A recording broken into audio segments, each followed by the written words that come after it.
তার পাসপোর্ট সহ যে যাবতীয় কাগজপত্র সেগুলো সব ছিনতাই করে নেয়, তাই তো? ছিনতাই করে নেয়, তারপরে সে আর কি আপনি ফিরে যাইতে পারেন নাই, তাই তো? আপনার সাথে কে কে আসছিল?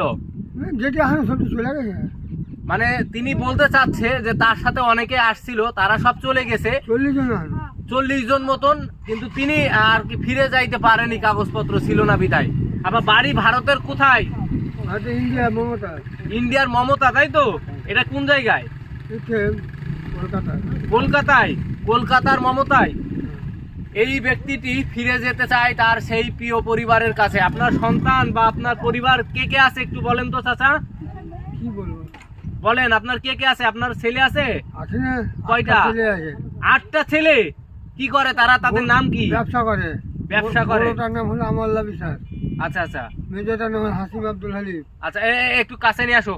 ছেলেটার দর্শক, নাম তার হলো ছেলেদের নামগুলো বলছে, আপনারা যদি কেউ চেনেন।